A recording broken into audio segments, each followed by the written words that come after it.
Hmm. I forget to do that all the time. I know. I need like an hour and a half now to. I used to do this. I used to be a whiz. Now, I like, know. what am I doing? I like that background. It's got those two things on the end that Jacksonville could not get into at the end of the season.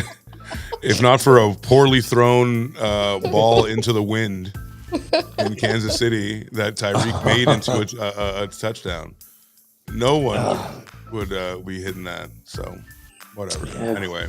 All this banter and more that you can expect on NFL HQ. Finally back. I'm sure they've been back, but the Canadian has been buried under feet of snow, inches of snow, centimeters of snow, however you want to convert it, metric or not. But I've dug my way out into my basement, if that makes any sense, to wallow in misery with a few of my comrades here. And of course, somebody that can celebrate a playoff victory in 2023, 2024. Joining us from Omaha, Nebraska, we have Dave and Sam. Is it this one? So hello to both of Yes. you. Hello. Whoa. And of course, out there hosting the Super Bowl this year in Las Vegas. I don't think he's hosting it personally, AC. Not yet. But his team and my team, he's a Dolphins fan, a Miami Dolphins fan. I'm a Dallas Cowboys fan. Our teams took it personally. When all season long we heard the narratives, are the Miami Dolphins or the Dallas Cowboys ever going to be the team over 500? The answer was only when they play each other. Other than Only when they that, play, yeah, we both could have lost that game for. and I mean- other than that, we are the two frauds of the NFL because Oh, no, we no. both went down in glorious fashion on NFL wildcard weekend. Although AC, I will say, I'm sure the masses are reveling in the Cowboys' loss much more than that of the Dolphins. But other than that, we are back, and we are here to talk NFL Super Wildcard weekend. And of course, Thank take you. us Thank into you, the Thank you. divisional round. So here we Yeah. are. How do you guys feel? I mean, I almost don't want to start with Sam because I know how she feels, but like, how do you You're guys fine. feel? I know, ladies first usually, but tonight It's okay. it's rough because we know that then it's just a cascade of sorrow. So, should we start with the Dolphins or should we start with Dallas? I mean, the Dallas thing was pretty sad, but it's a cycle, right? It's what we. The cycle, if you haven't seen the memes, I don't have the meme up in front of me because I'm trying to stay away from it, but you see it all the time. Season starts, Oh. the hope comes, the Which belief in the cycle? Super You Bowl. mean this one? That one? That exactly. Yeah, everybody already knows what it is. We don't need to see it, but we can see it. And the only thing I was gonna say is I can wait 360 some odd more days till the Cowboys make the playoffs next year, but can I expect a different result is the real question. And it's a definition of insanity, but I will go insane for the Cowboys each and every year. But why don't we just start with the misery of the Eagles? How bad were the Eagles lately? let's just beat up on the Way to whole deflect. division. Way to deflect that one. Oh wait, we didn't want to talk about the winner of Tampa Bay, so we won't talk about the Eagles. But obviously, the snow in Buffalo got the game moved for the safety of the fans and everybody involved. That got Yep. moved, so we had a doubleheader on Saturday, doubleheader on Sunday, That was and crazy. then a doubleheader on Monday. The Did you guys Buffalo like that? Bills. I didn't mind it. Obviously, me and Ken, I didn't have the day off, but you guys got to, I believe, all had the day off. Maybe not for Martin Luther King In the evening? Day Oh. yesterday. No. In the evening, Yep. I did. Yeah, it was cool. It was just I almost forgot about it, and I was like, it was almost like, here, another serving of your favorite food, and I was like, yum, watching the Bills. Yeah. Do you understand how that game was so important for us to win at the end of the season, and it was just so much riding on it, What was riding on it was the championship for the division. Hey, that's a swanky. That's a nice picture there, Dave. The AFC East division title.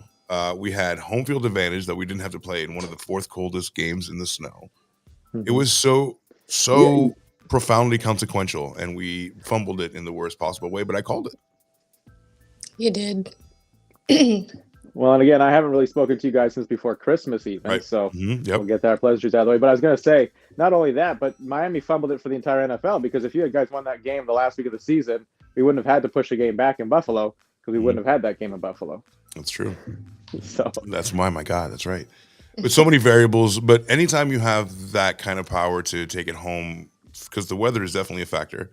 The kid played in, when I say kid, I mean Tua. He played in Hawaii, then the Deep South, and then Miami. He's literally the definition of like a warm weather quarterback. You can't get him any more not ready to play in that kind of stuff. And it was evident. Like he can't throw against the wind. He can't. The lateral passes had no zip on them. I even looked at my wife and I was like, man, he threw just like a grapefruit. He threw like a loaf of bread into the wind. It just like so many chances to get picked off. It was ridiculous. And you can tell by 10 minutes left in the third quarter, it was over and they didn't want to be there anymore. So kind of a give up, and that's what hurts the most. Now, I will say this. It was very cold in Kansas City. I truly believe that even the Chiefs players don't want to play in that kind of cold. But why this narrative all the time about the Dolphins don't want to travel to cold weather? It's not like everyone in Miami, but not why everybody in Miami only comes from the state of Miami or these southern states. There are players all over the league that play in the SEC or played in the Pac-12 or wherever it was, played in Texas, that never have played in games like this. So I don't understand why everyone always believes that the weather is this big of a disadvantage for the away team all the time. But obviously Miami did nothing to help with that in any way. I have a two-prong answer. I think the answer is it's psychological. I think it's a little psychological that our superpower is when people come to our stadium, we built it so, the shade is on our side when it turns 4:00 in the afternoon. It's like perfectly systematically put. So hopefully the mojitos that you had the Saturday prior, now at 1 p.m. you're sweating them out playing the Dolphins in Raider black. That'd be great, right? But I think it's also psychological where we can't believe it. But then we also get a quarterback that, like I just explained, is a system quarterback for like warm weather. It's a Hawaiian kid. I mean, it's cartoonishly like on the nose. So a lot of like Josh Allen, he's built for it. He has a stronger arm. He's a big kid. He can run it. He can tuck it and run it without the possibility of throwing up gang signs. That's just what it is. So, but we've seen Josh Allen play in a game against Bill Belichick. We'll have to get to at some point. Former head coach of the New England Patriots against Mac Jones, where they threw the ball, I think, twice, ran the ball all game, and Josh Allen couldn't do much in, howling winds, swirling winds in Buffalo. So he does have his struggles when the wind picks up, but he does, and he's an emotional guy, and that's what I've always said. I think Josh Allen is an emotional dude. If you get him in the first quarter and you get him down, and you kind of beat him over the head at his own game, and you make him like draw it out, take away the passing and the deep. He just loses control of his emotions, and he'll try to take it upon himself because he feels like he's like an actual Buffalo, I think. Okay, so the beginning of that, you said Josh Allen, not the Dallas Cowboys, right? When you beat them down early. So, right. Sorry. Yes. That's what I mean. Yeah. Sorry about that. But yes, the Bills, when they get not me, when they get beat down, when they do, he loses confidence. He feels he has to drag the whole city on his shoulders. And you can see it. He loses his composure. And then his defense, like against us, I'm not going to make it. It's not a coping mechanism that I'm doing, but it's true. If for some reason that pick six wouldn't have happened and that momentum wouldn't have shifted in that AFC divisional game, the divisional championship game, then we would have probably kept the lead to 19-7 or something like that and kind of won it out with a field goal like we had been doing. But one mistake, it's all over. You know what I mean? Oh, I know what I mean. Do we agree that Josh Allen is like the one player in the NFL, it seems like he can win you every football game he plays, but he is also almost always responsible for almost every football game it seems like Buffalo loses. So every team has their story. The story with Buffalo to me is always Josh Allen when he plays a clean game, when he plays this amazing Josh Allen type game, when he's throwing with accuracy, passing the ball, not turning the ball over, Buffalo will win. Hi, Barbara. Josh Allen will throw interceptions. Josh Allen will fumble the ball. And we've seen it this year alone. I think he's only gone 2 or 3 games where he hasn't committed a turnover. Right. And the stat is out there. Is he not 18-0 or 17-0 all time, or at least in his last 18 games, whatever the case may be, where he does not turn the ball over once? So you think it's an easy formula, easier said than done, because like you mentioned, Josh Allen just takes on the weight of the world on his shoulders. Yeah. And I think that showed, we had him on one of our fantasy leagues this year. And that showed, I mean, he was either there and won us a shit ton of points, or I was like, shit, I should have played Tua. From a fantasy perspective, he's also going to get you 700 yards for the year for rushing. So, yeah, Yeah, He killed so it, but he kills it in that way, but he's also going to Right. throw 2 to 3 interceptions as he's Right, done. which kills you. But then he still manages to win the MF game. Yeah. Pardon the French, Barbara. Hello, welcome to the Oh, show. she's fine. That's Dave's sister. Can't you say that about a lot of quarterbacks, though? I mean, you're talking about Josh Allen, but I thought you were talking about Dak Prescott because that's. Oh my gosh. Is it kind of the same, Dan Rod? Well, I mean, to be fair to Dak Prescott, he cleaned it up in the regular season. We're not allowed to talk Postseason about it. Was a much different animal. We're not allowed to talk about Zach. Again, as a Cowboys fan, I'm not going to lie. As soon as Green Bay won the toss and elected to receive, I was like, we are in trouble because if they come down the field and they take a lead, I don't know how this is going to go. And then it went exactly how everyone thought it was going to go, 27-0. Although, is that the biggest blowout finishing in a close score anyone's ever seen? Like, it felt like the Cowboys were one throw away from making it really close, but they never had a chance to win that game after the first 3 minutes. Even Des Bryant was like in La La Land because he put $10,000 on it, right? And Des Bryant was tweeting out at that time. He was saying, "What's going on?" And then the third quarter, he was so delusional. He said, "Like, hey, one more score, we're back in it." And it was like, "Come on, Des." No, that game was never close. He's already dead after the first quarter. Yeah. Well, and it certainly wasn't as close as the final score ended up, 48-32. I mean, that even though that's not that close to the score, no, but the end that was a pad fest. They were 3 to 4 touchdowns ahead. It seemed like all game. That was a pad fest at the end. Yeah. That was just it was like, let's get some, let's get out there and finish strong in the playoffs. Let's try to. Well, it got so bad that the Dolphins put in their, or not the Dolphins, excuse me, the Packers put in their backup players. The Cowboys scored on a backup defense. We saw was that Kyle Clifford came out and took some snaps at quarterback. Then they got a little panicky, put Jordan Love back in. He actually threw 2 incomplete passes, which cost him his perfect quarterback rating. Mm-hmm. So That's right. Like, so they kind of ruined why do you put these guys on the bench and then bring them back? Like, it got to the point where they got nervous. And the onside kick almost worked once, but didn't. Hey, right. Let me pop this up on the screen here. So while we're talking, we move a little fast, so I want to make sure to support different media materials with what we're talking about. But why shouldn't they fire Mike McCarthy? Well, I think I need a few more days to not overreact to this, but okay. I think they shouldn't fire Mike McCarthy because he's the offensive coordinator. He's worked with Dak this season, and he's shown that he can have Dak play at a high level, and not the last game withstanding. His connection with CeeDee Lamb was one of the best in football. Jake Ferguson, the tight end, scored 3 touchdowns on Sunday, whatever day that was. Yeah, Sunday. Too many games this weekend. So I think the offense looked good. I just think, and we've talked about it all year, the running game was not good. It was not what they needed to complement. And the crazy thing is Mike McCarthy started this year saying, the reason they got rid of Kellen Moore is because he felt they didn't run the football enough. Well, they realized maybe Kellen Moore wasn't the problem. It's the running game is the problem. And how many times were the Cowboys, even on Sunday, inside the 4-yard line, and they didn't even try to run the football? Like, Ezekiel Elliott would have been an automatic, give him the ball twice, see what happens. Right. He probably would have got it. But punch it in. So why should they not fire Mike McCarthy again? I just think he has a strong relationship with Dak Prescott, and I think he's got a good handle on what this offense can do well and maybe know the changes. Now, I preface that by saying this is an unprecedented year with the number of coaching candidates and big-name coaching candidates that are available to potentially take the job in Dallas or somewhere else. There's not too many years where a Bill Belichick, a Jim Harbaugh, right, a Mike Vrabel, a Pete Carroll, or, and I'll say this as well, in Dallas, now the defense was terrible on Sunday. Everyone's raved about what Dan Quinn has done for that defense, but can you sacrifice losing Dan Quinn if he decides to finally take a head coaching job this year instead of staying in Dallas for a third time and maybe make him your head coach? Because we have heard Micah Parsons say something to the effect of, I will go wherever Dan Quinn goes, which is a scary thought.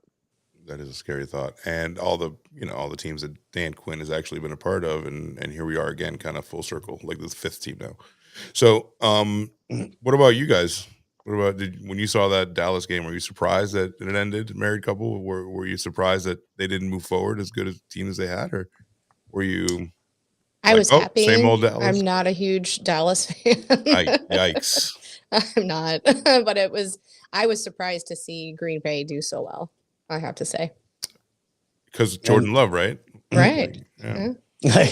We're not getting back into that from last week, are we? Will it do it? I'm not a Packers fan. I'm not either. But Nor am I a Dallas. I dislike Dallas almost as much as I dislike Kansas City and New England. So it was good to see. Sorry, Dan Rod, but it was. That's okay. I don't think either of you are just in line with most of America and probably North America, Right. where I don't think if you took a poll, who would you like to see lose the most? Dallas would always be number one with a bullet. Oh yeah, True. So, It's true. absolutely would. It's true. They absolutely would. Then New England, Which is a conundrum because you're like, put your team in. how can it be America's team, but at the same time everybody wants to topple the empire? It's like, okay, all right, fine. But so you guys were happy. You're not a big Dallas fan, but neither of you guys, and that makes room for you to now.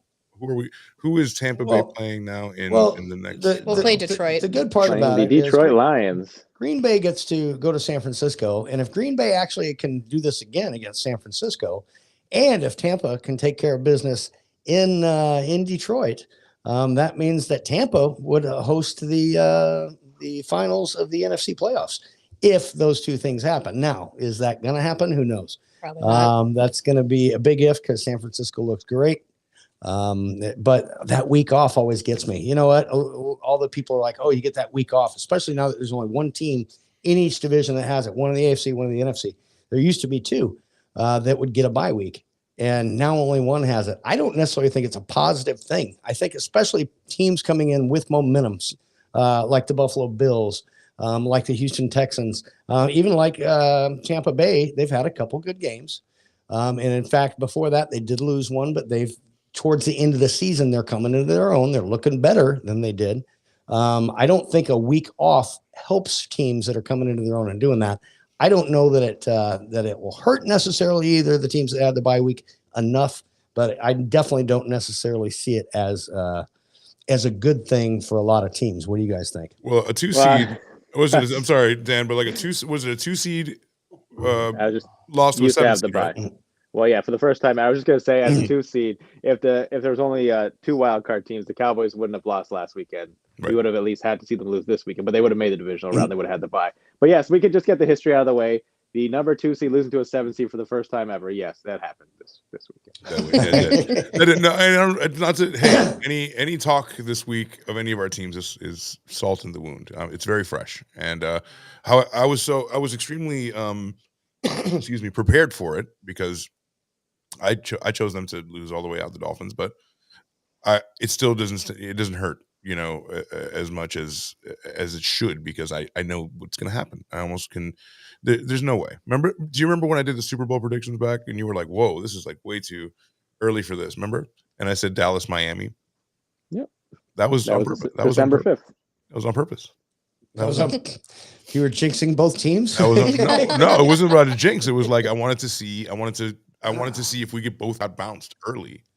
Then what kind of emotions that would spark in us. And honestly, it's a lot of pain that I feel from Dan. Which loss to you hurt more, losing to Buffalo week 18 or losing in Kansas City in the playoff game? Week 18. Week 18, because week 18 would have meant our first division title since 2008, I believe, with Chad Pennington. It would have meant hope. It would have meant everything. It would have meant the fact that we can, win against the big teams and the big. Well, and it would tell me that I'd have more than a game manager, which I feel like I do. Let's be real. AC had both your team and my team taking care of business in week 18. Buffalo wouldn't even be in the playoffs. They wouldn't be in it because I had your team won and my team had to win, because as soon as my team lost, it just gave it to them anyway. They were in regardless of a win or a loss. But if Jacksonville could have won against the stupid Titans, who I knew had their number, in fact, which is a bigger meltdown, Philadelphia's or Jacksonville's? That's what I want to ask later.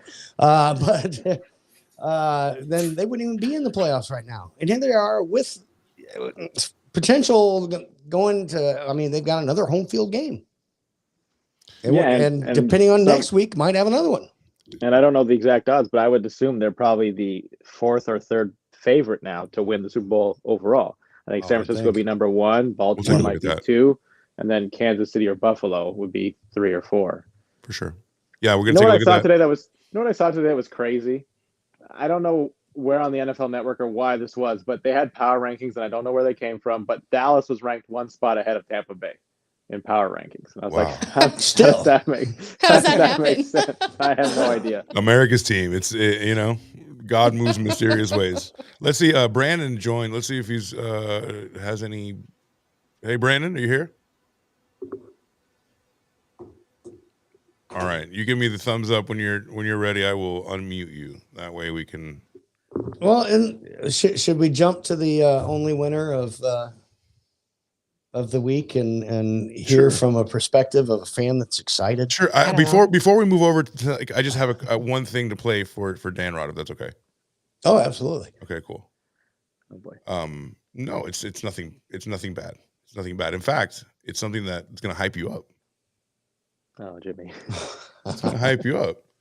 This guy. This clearly didn't play in the locker room during halftime. It didn't. Are you sure? This is one of the fieriest things I've seen a silver fox do. But holy shit, look at this guy. I don't need to have people pointing the fingers one thing or another. You get your rear end in there and you play the way you know how to play. We can win the game. We're going to open it up. We're going to go fast tempo. Defense, get after Jordan Love. You can't give him that much time. You do what you're supposed to do, we'll win this game. All right. That's got Michael fired. He's got everybody fired. So this is halftime, and it's already kind of out of hand. People are like, okay, underestimating Jordan Love. And then I really like that speech. Does he still work for Dallas? This gentleman works for Fox, yeah? Jimmy Johnson, up until recently, wasn't even being acknowledged by Dallas in the Ring of Honor. He just got put in. I thought that broke the curse. Now, here's a better question. Bill Belichick's 72. I think Pete Carroll's 73. Jimmy Johnson only 80 years old. Why can't he come back and coach the Cowboys? Right. Jerry, you already buried the hatchet. Bring Jimmy back. There you go. Well, I was checking in with Brandon. Brandon, you with us? I'm going to unmute. Brandon? You with us, bud? Hey, there he is. How's it going? Let's see. Can you hear us? Can you hear me? Sure. Can everybody else hear you? It's low. It's low. Yeah. You hear me through the mic now? Oh yeah. This is closer to the mic is. Yeah. Yeah. That's weird, huh? I can hear you through the speakers on my things. I can't get my headset thing to work. Can you hear us though? Good to be back. Great to see you. We were just discussing everybody's horrible weekend except for Sam. She did fantastic, and you can see the banner in the back there, blazing red. And somebody had to do something this weekend. We just saw Buccaneers end up being the best one.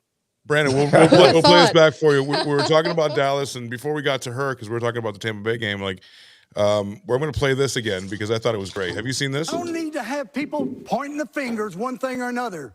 You get your rear end in there and you play the way you know how to play. Granddad wants you to play faster. You look like you're ready to cut someone right then and there. Bro, he's going to have an aneurysm. Papa. We're going to open it up. We're going to go fast tempo. Defense, get after Jordan Love. You can't give. I'm like ready. I'm like, make him a coach again. What do you? That's what I just said. As the last leg to join, but honestly, we formed Voltron. What do you think about what happened with? What do you think would happen with Dallas? And tell Dan Rod what you want to say to him face to face after a season like this. Man, probably one of the biggest, choke artists of all time. Usually, it's hard to kind of. It's hard to keep topping ourselves. Yeah, it was, but that was even something more because there's no other time when you could play a 9-win team that is with the young at home. You're undefeated at home. 12, you couldn't line it up better. It almost seemed like you would almost think that they had money on the other team, kind of a thing, right? You're like, man, they got money on Packers because they're playing like, that's probably coaching, because the talent they're more talented than Green Bay. So what it did was they got out coached. And then when they pulled their hearts out, and it showed that there's really no leadership on the team, and because there was no one to kind of galvanize that, and they ran those horrible, basically what was like those triple slants concepts.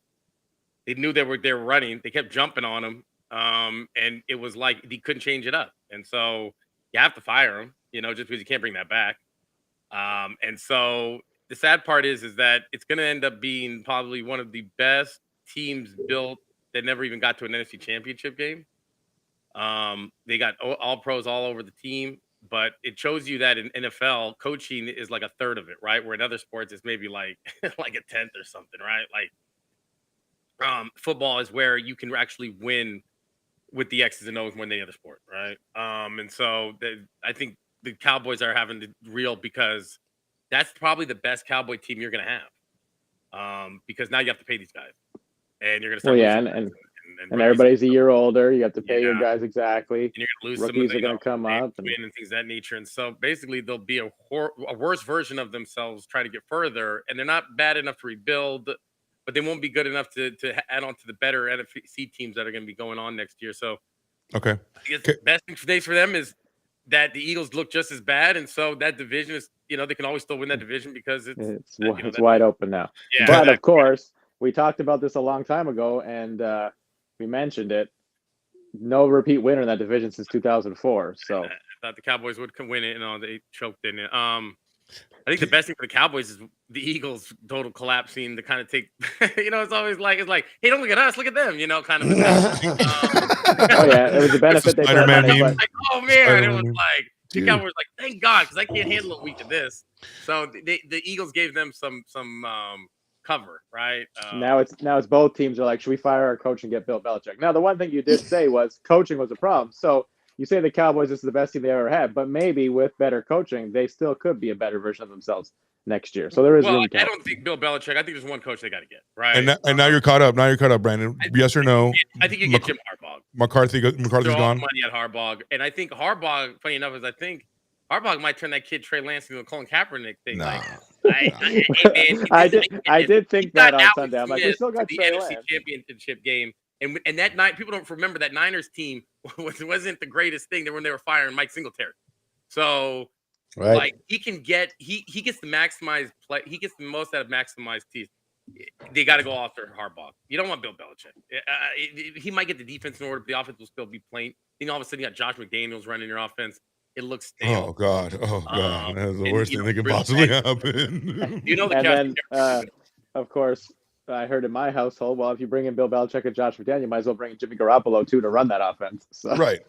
Just it's always New England light every since the dynasty. Worse because you don't get Jimmy G because Jimmy G really didn't run that offense that much. He's more came from the Shanahan. You'll get Brian Hoyer. You get all 42 Hoyer, right? Get Mac Jones. We'll get Mac Jones from New England. We'll just you get all the and so they got some choices to make. What do you want to pay Dak Prescott? $59 million. 59. And he was taking a pay cut this already. So this year to get people like Brandon Cooks, to get people like Stephon Gilmore. So people actually were there because of that. For Brandon Cook or Stephon Gilmore on Sunday. Right. They both had their moments of I don't know. Okay. Well, I know. I responded. Like all that yapping, all the podcasts and all that stock, and it's like, man, just too many no-shows. I didn't see the presence on there. He got his lunch taken from him, but I never seen a team out coached like that, like where you can actually see it in live. There was like the one guy where the guy's wide open, that tight end, like this. It was what they said they tracked it. It was the most wide open a player has ever been in 40 years. Mm-hmm. Closest player, 17 yards, right? Yeah, well, it's like you throw up a lollipop. Jordan Love, he made a great play. He saw the receiver was open, threw up a lollipop under pressure, but the ball floated in the air. The guy stopped, caught it like a punt, still had the time to turn around, and then make a football move. So he's that open because you're like, okay, well, somebody make the tackle. I really think something happened there with the defense. Like Dan Quinn had a game plan, changed it, or they just didn't call a confident defense. They looked like they were scared of something that Green Bay could do, and it just didn't make sense. Even early in the game, Romeo Doubs over the middle like 3 times in a row, first downs on third down. Made no sense. Deron Bland got a holding call on the second play of the game. I think the Cowboys only had 2 good defensive plays, the very first play of the game and the second one, and they got a penalty on the second one, and it was all downhill from there. Yeah. All right. Giving up that 7-0, I think when a team, this in the playoffs, it's weird when you're down by just one touchdown. Not a team. When Dallas, any other team going down by 7 wouldn't have mattered. On that first drive, you have a different game, but it felt like when they scored that, it was like their heart started racing, and they got out of themselves, I think, and so, which is pretty mentally weak then, and that's it was like there was one sentence that said the only way we lose today is if, and the one thing they pulled out of like the magic 8 ball was we go down 7-0, and as soon as it happened, they're like, oh no, God damn it. Well, I guess it happened. All right. Well, enough misery. Let's do this. I want to talk. I'm sorry. Go ahead. No, please. No, go. I was just going to ask. Think back to the beginning of the season when the 4 of us boys are on here. So excited about the possibilities of all of us, of the teams and what they could do. Now, Brandon, at the beginning, you had a little bit of I don't know. You just go ahead and lose the rest. But then some things happened. You got a little bit excited. I was very excited until Thanksgiving. And then I took as big of a fall or bigger than the Eagles. I don't know. We didn't make the playoffs. That's the only reason I call it bigger. But maybe it's not. I mean, we lost the same amount of games, same amount of time. Yeah, but get a little bit of a better draft pick out of it. And a little, but too late. But now it's just the 4 of us going, this stupid game. This is a dumb game. I'm focusing on the Miami Heat now. I'm a Miami Heat fan. Exactly right. Why do we do this every year? Oh, I'm used to this since 1995. So at this point, I'm just going to enjoy the rest of the playoffs and enjoy some great football. I'm going to make some money. I've been used to it since the same amount of time or before. I'm going to make some money. Worse when you have a 12-win team or you have a 13-win team, and then you it almost feels better when you have the 5-win team and it. But when you every week it builds up to this might be our year, or at least we'll get this far. Yeah, I know. Flat wild card weekend is always tough. Imagine being an Eagles fan right now. Well, I was going to say just to pile on Brandon a little bit more. People are comparing this Eagles team that started off 10-1 as similar to his Vikings team a year ago. A team that had a great record to start the year, but were they really as good as their record thought they were? Yeah, but it's funny. I don't think it was because the Vikings were more known for the margins, how they won, right? They would the 3-point games or something like that, 1-score games and stuff like that. This team was beating good teams, right? Like this team was beating the Chiefs and beating the Cowboys. They beat some quality guys, but not by big margins. 1 or 2 big games. No, most of the games were 1-score games as well. But I think also too it was like I never seen a team turn on their selves. You know what I'm saying? Where it was like, I almost got to the point you saw on the sideline. Look, they hate each other. Look, they hated the coach. They hated being there. It was a weird feel. Oh, this is a great one. There's no shortage of blame being thrown around in Philadelphia on Tuesday morning. The Eagles are left to lick their wounds and wonder what the hell happened after going to Tampa Bay, facing the worst team in the playoffs, and proceeding to get dog walked by Baker Mayfield. So anyway, everyone, my beautiful, lovely wife, Sam, I am. Oh, stop. Oh, you go on. Take that winner's walk. Yeah, because nobody thought that I didn't think it happened.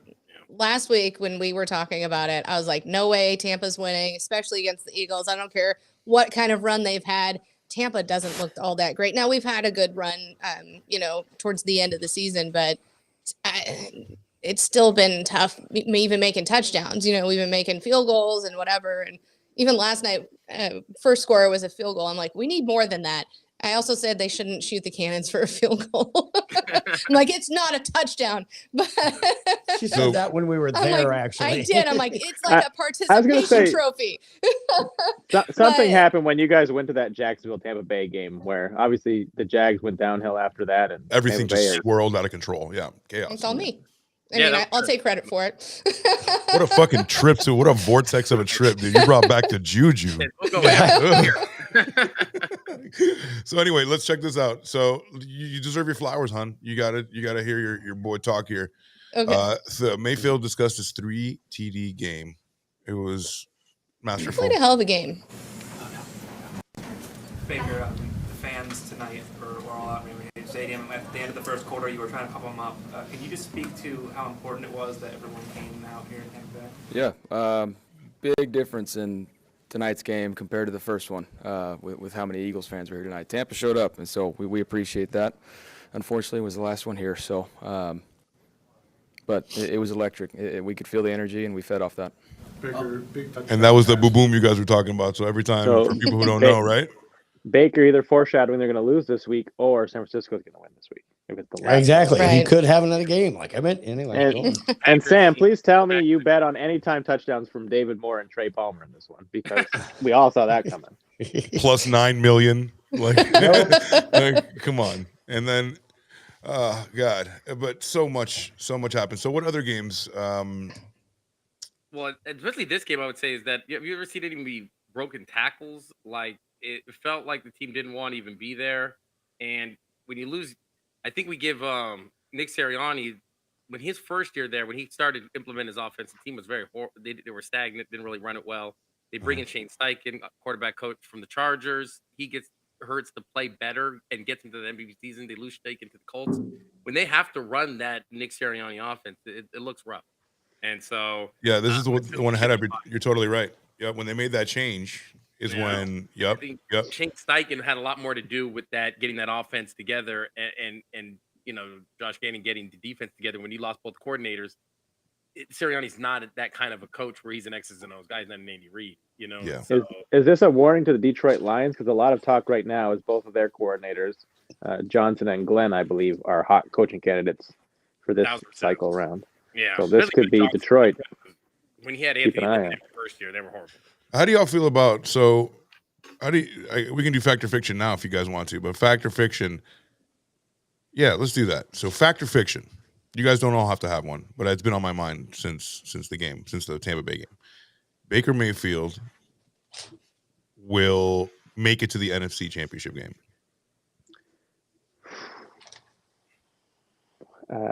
Ladies first. I'd say fiction. What do you think? You don't know? So are they going to win next week? That's basically what he's asking. Yeah. Are they going to beat Detroit I in don't Detroit? know. Gosh, I really don't know. I'd like to say yes, but Detroit's doing pretty. I mean, unless they. Detroit has never had this before. They've never, first of all, hosted 2 playoff games in the same season There we before. go. That's historic. Yeah. And Detroit has never won going into a conference championship. They never gone to a conference championship game, or they did back in the 90s when there was only 2 rounds, but they've never won to go to a Super Bowl. So this is I think they uncharted fight waters hard for this Detroit. time. Yeah, I think they fight hard. And I mean, they've always fought. I mean, whatever. But I'm just saying, I think this year could be the year. I mean, they're gonna play us tough. And I don't know if Mayfield and Tampa Bay are going to have the magic they did this week. So, I guess that was my point. I guess I wanted to get to the root of, like, do you guys feel like this keeps being a fluke that Baker Mayfield is this guy, or because eventually he's going to be this guy? Like, you know what I mean? He's always so scrappy. As long as he has a good defense, he's given everything. He puts his body on the line. I don't know how long he can do it for, but that's kind of what. Well, he's still playing hurt. I mean, his ankle, his ribs. I mean, he even got stepped on this last game. Good. And, Yeah. I think we have a chance. But it's hard to tell. You have a better chance of winning than the Dolphins, the Cowboys, the Vikings, or the Jaguars. I just can't. You still have a chance. He's so salty. He's so fucking Steelers, salty. the Eagles, the Commanders.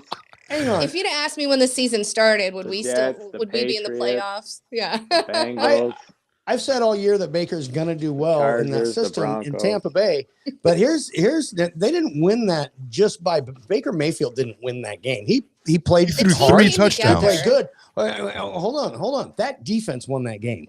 That defensive scheme and the plans that they had to rush that quarterback, and I saw it against Trevor Lawrence. They did the exact same thing. They did it way better last night. They did. But that defense, they blitzed 75% of the time and threw that quarterback completely off balance. They had no shot after that. If they go up into Detroit and do that same thing, they've got a chance to win that game. And let's be real. Here's the other thing I've always said. Detroit is going to remember their Detroit at some point. And let's just hope it's next week. But they don't get to play the Eagles secondary. Like the Right. Eagles did tackle. The Eagles did like there was so many missed tackles, it wasn't funny. The one thing I would say this is that I don't know how much the Buccaneers won or the Eagles quit. It was after that safety. It almost felt like they just packed their bags and went. And okay, I just but don't think you're going to get that in Detroit. That Detroit team's gritty. They're not going to quit, but their secondary are not world beaters They either. won 9-0 to the Panthers. So That's true. What you just said falls right along with what I just said. Is that okay? Yeah, they were terrible. They didn't tackle at all, and that makes it made those 3 touchdown passes happen. Yeah. It made Baker Mayfield does enough. He's a great quarterback. He's not a great quarterback. He's a good quarterback. But he's more than a game manager, right? Like that was my and question. They let him be himself. He is. They let him be himself there, and he's coming into his own. But not only that, the defense of Tampa Bay did not miss tackles like that. They were on them, and even when they were blitzing 7 people, that 1 or 2 guys that they had made that tackle to only let it go for 2 yards. But Detroit, there's no injuries right there. They have a hell of an offensive line, and I don't know. Jared Goff's on fire. They whooped them in Tampa. They go and then they play even better in that dome. Yeah, that's the next. I just can't see. I would almost say like they're gonna probably lose by double digits. But here's the part is, but that's not a bad thing. Look at Tampa Bay. Even making the playoffs was like, right. Crazy. Yeah. They've like them getting to the divisional round against. None of you all picked them. I've been watching the show. All I'm gonna say is we've heard this narrative about a team that wasn't very good going to a dome stadium against a team that was heavily favored, and the team that had nothing to lose, playing with house money, seemed to come out on top. So why can't Tampa Bay come in and win? Baker Mayfield had 337 yards passing, and how many drops did Tampa Bay have last night? 5. Mike Evans wasn't big on the stat line, but you go into Detroit, the weather's not going to dropped at 3. The weather's not going to be a problem if Baker Mayfield gets some time, because Tampa Bay also has a good O-line. Remember, they built that for Tom Brady, so that could be a true game with offensive firepower on both ends. We almost had it with the Rams and the Lions on Sunday night. The defenses came out in the second half and played much better on both sides, and the second half it all got bogged down. But who knows? Tampa Bay and Detroit could both be going out there. Last one to possess the ball could win this one. And you can really give the game ball. Yeah. But if Foles blitzes like this and they pick up the blitz, Goff is going to eat them alive. Oh yeah, but then they'll just have to match. Mike Evans will get open downfield at some point. That I will say them. But they also have Levante David. Right too. Take the over. So yes. Yeah. They have Levante David, and you can give the game ball to Levante over Baker's 3 touchdowns, actually. I agree. He had an incredible game. So to play devil's advocate there. Well, they had no AJ Green. They were doubling Smith. They couldn't get Goddard in there. You get Detroit at its full ample weight. Like if it was in Tampa, I'd feel a little better about Tampa just going in that dome. However, Mayfield completed 22 of 36 passes for 337 yards, 3 touchdowns, and no interceptions. I mean, that is hot. That's hot. Yeah. And I guess that secondary, I think I can get a couple passes in. That's true. However, let's put some context to it. For the whole year. Baker had injuries and ribs that didn't even let him practice the entire week at all. So as Buck fans, I'm talking to you, Sam. As Buck fans, you're probably aware of the situation, but if you just happen to tune in Monday night's game without any knowledge, you'd probably not know that the guy was injured. He's balling out there. So that's to put context to it. The guy's scrappy. The guy, if you get him a good offensive line, he can throw a fucking laser. And is he, I don't know. Here's another part. Is he living up to his high draft pick? I think he is now. He just had to get the right fit. Yeah. And I think I'm really hoping that perfect. The Detroit game's a good one. You know what I mean? I don't want it to be a blowout. I want it to be close and fun to watch. Either way. Deal though, right? I can't remember Baker's contract. And so he's got a year. So I don't know if we're going to re-sign him. Oh, absolutely. They'll re-sign him now. Yeah. I would. He'll get probably that 3-year, Smith kind of deal around $30 million. I don't, you can't throw the truck at him, but to try to keep him and see what you got there. Dude, don't quit though. The dude don't fucking quit, and I'd rather have a guy like that on my team. Sam, fully hypothetical here though. So Tom Brady joins the Tampa Bay Buccaneers. His first year, he wins the Super Bowl. If somehow, some way, Tampa Bay wins the Super Bowl, Baker Mayfield's first year, how can you justify just not bringing in a new quarterback every year?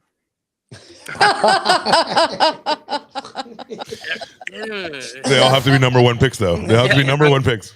Tom Brady was not number 1. Tom Brady was not. No. I'm talking about Baker Mayfield. Oh, yes. But just bring in a random quarterback every year and just capture that same magic. It seems to somehow work in Tampa Bay. The Colts tried it for 5 years and it didn't seem to be magic. It doesn't work in Indianapolis. Only in Tampa Bay. You can put fucking Johnny Unitas in Indianapolis now. They would.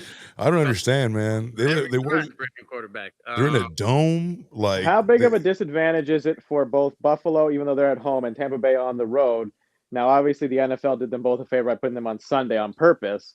But how big of a disadvantage? Because both those teams had to play on Monday. They get one less day of rest, or even in some cases, I think 2 less days of rest, taking on the Chiefs and the Lions next Sunday. Is there any disadvantage to playing on Monday and that turnaround now coming into? You know, if you're going to stay home, then you don't get to travel. And they played Pittsburgh, who was already done when they got there. Yeah, you wake up in your bed and play a football game. That's what football players want to do. They want to get home field advantage to wake up in their bed and see their kids. Like Mason Rudolph, that was like a walkthrough. Kiss your wife and go to work.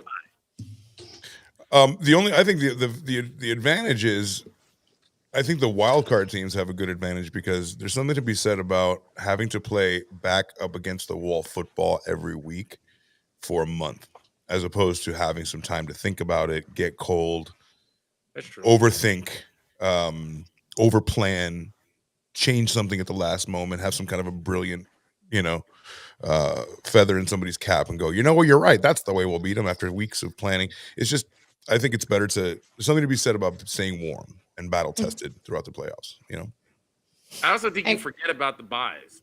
And so that's always something where you forget about the people who have bye week.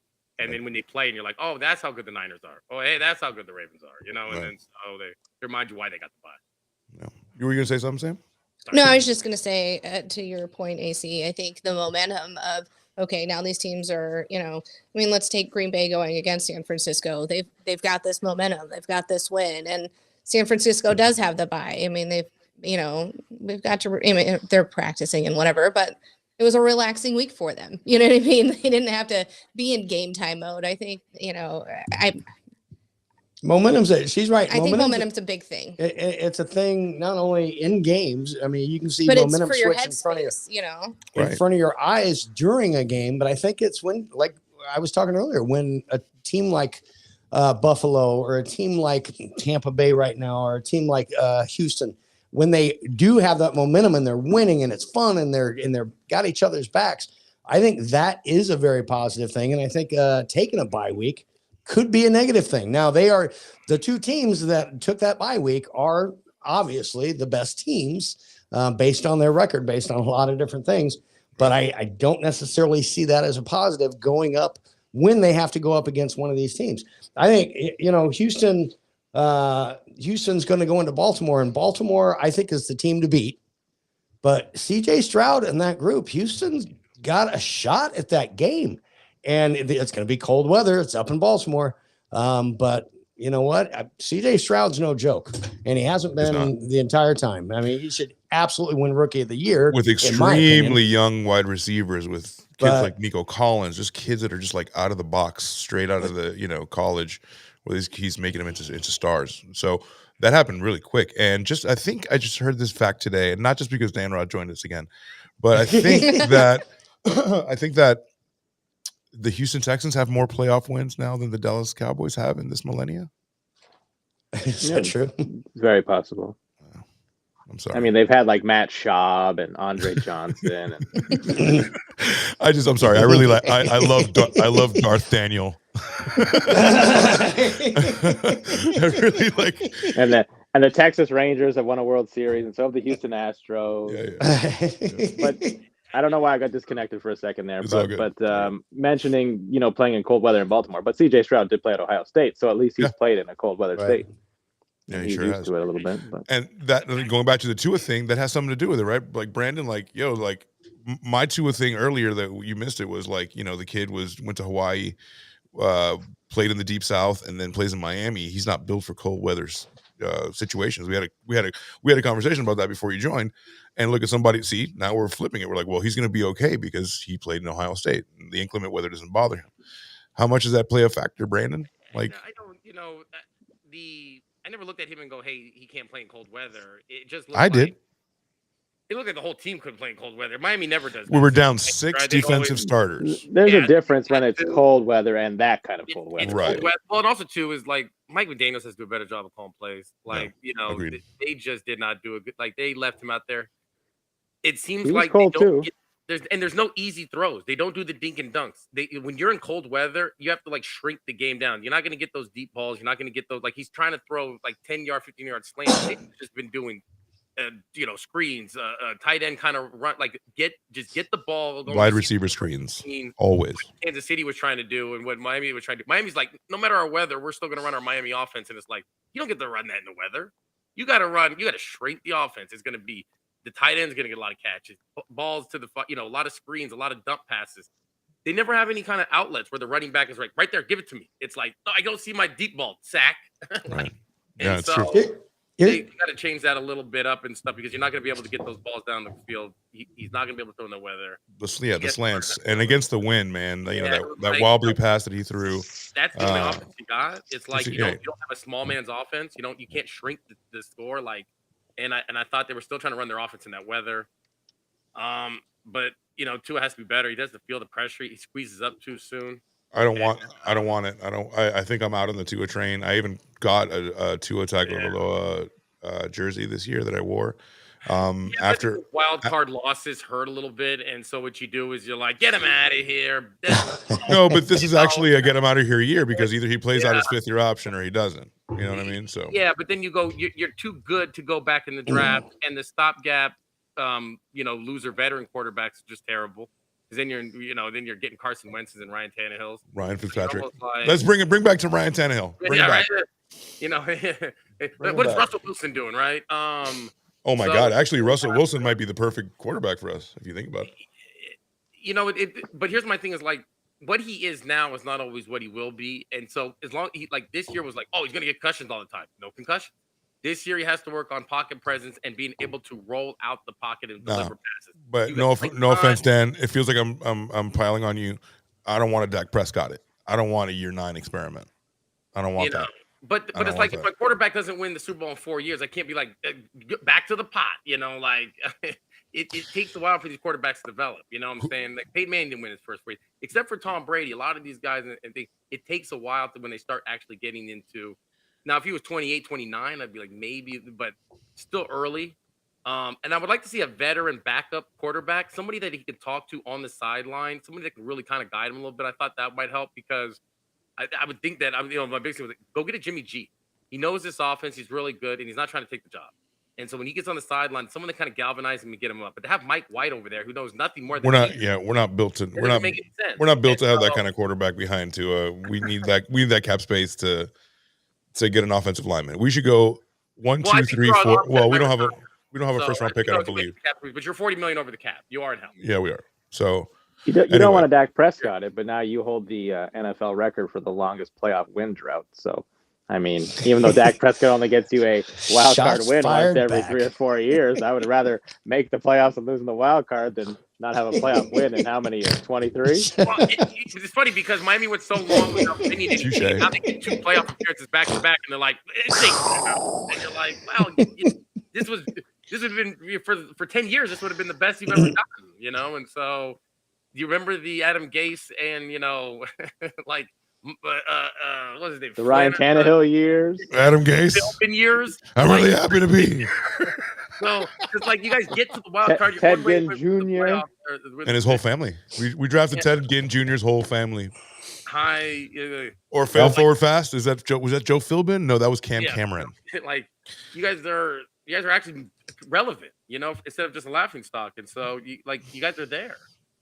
To just throw it to But some may say, like, if we get into this situation again, the resilient teams, the teams that can overcome and make it a true wild card and not like, oh, we know these guys are going to flounder in the cold weather. Instead of that, like, we should be able to overcome things like that. Maybe get yourself a big 6'4", right-handed,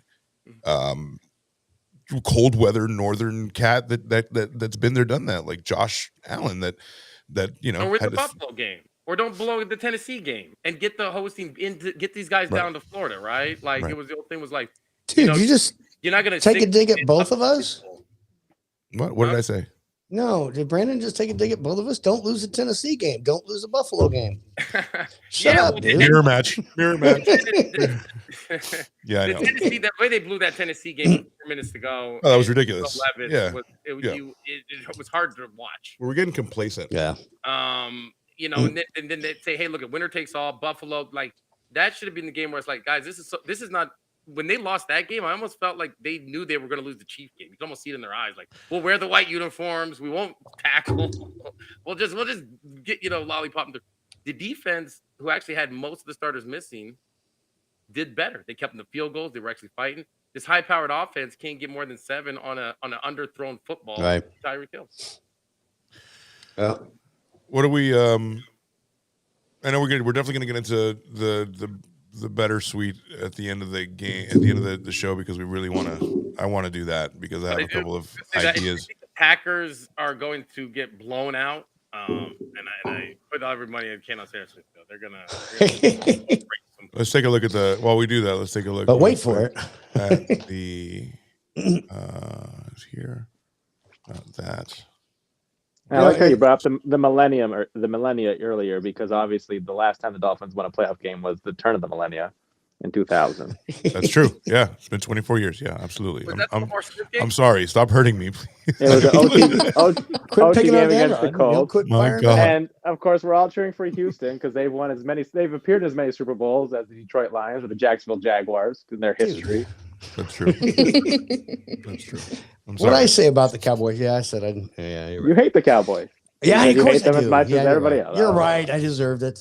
You know what Misery I loves see? company. Tennessee, the Oilers wearing the old Oilers uniforms. Dude, did I call Houston? that? Me off because it was Did like I call that? in Houston.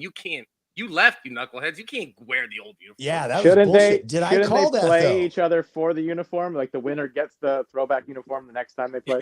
No, it stays with the city. Yeah, it stays with the city. You don't wear that. I But don't care if it was. the records aren't part of the Houston records.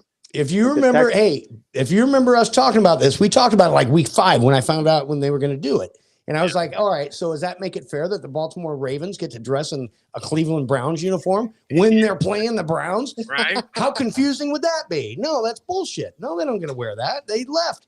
They got a whole new everything. Don't throw back to a different team. If you're going to throw back to a team, throw back to, you can still have the records. You can still do all that, but you don't wear the uniform of a team that doesn't exist anymore.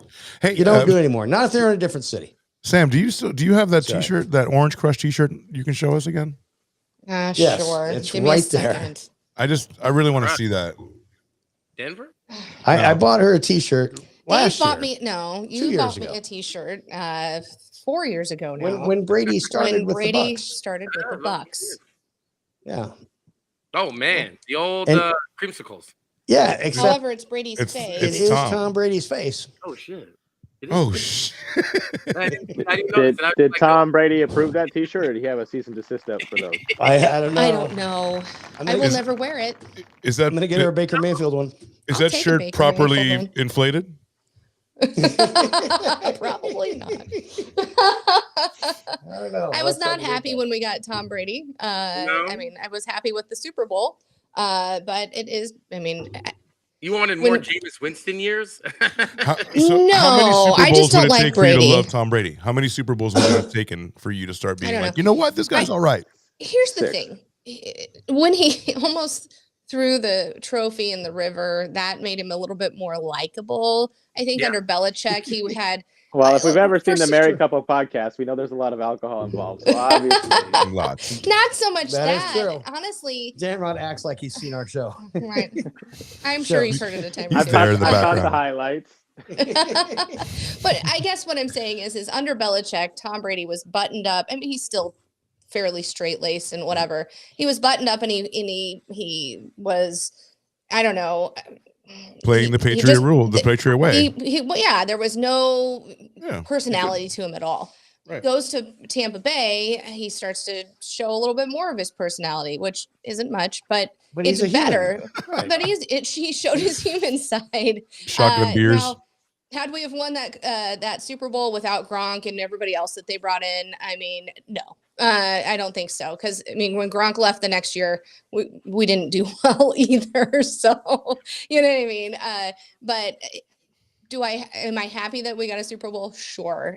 Was it even a fun game to watch for me? Yeah, it was. But even that Super Bowl, it was just like wah wah. You know what I mean? So What would I be don't know. weird? Like, is there anyone else that you hate, Sam, in the NFL? Like that somebody that you would hate for them to be your Aaron quarterback? Rodgers. You would hate for Yeah. Aaron Rodgers to be the quarterback.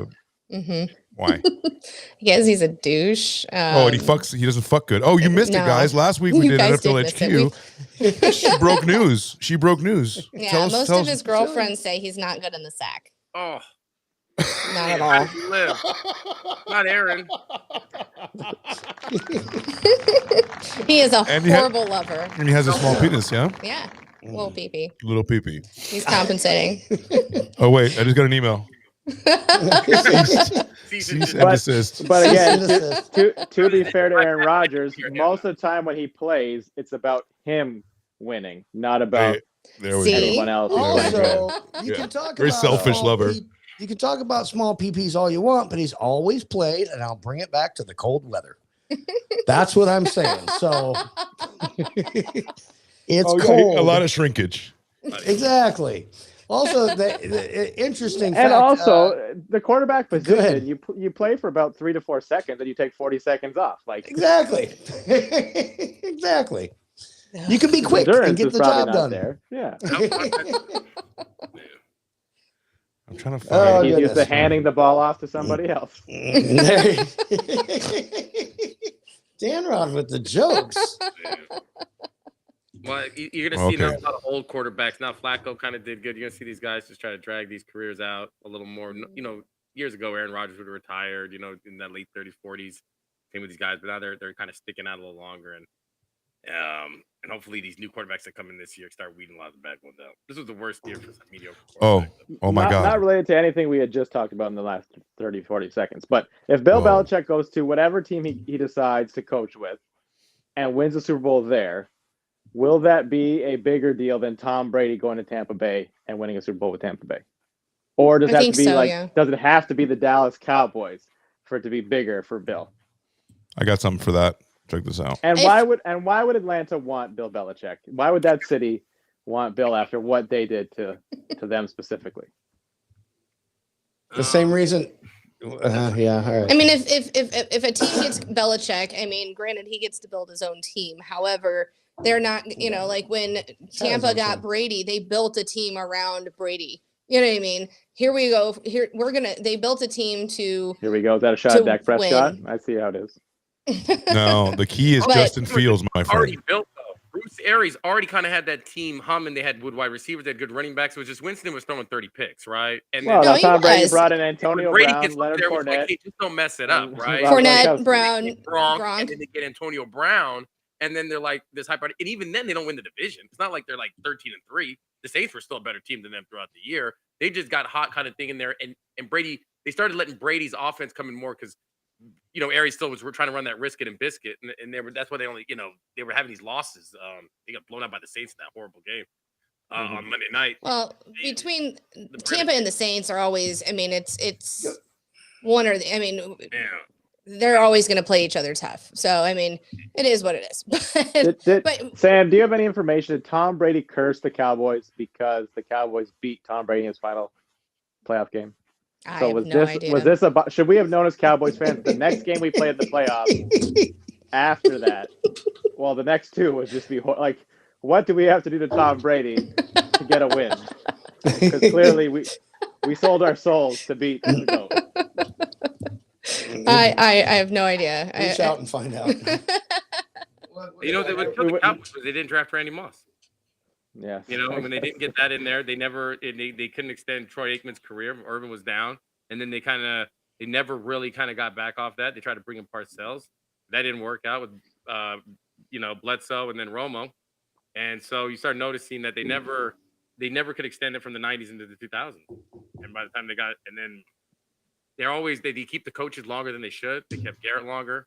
They've kept McCarthy longer. When they should fire him, they don't. And then they hold on to him one more year, and then by then it's too late. Dan Rod, in answer to your question, Bill Belichick goes somewhere else. And we still have Dan Rod. How did we lose the host? I don't know. It's still working. He's like right, we're still there. He's a dog. No, number one, he's less likable than I don't know, anyone.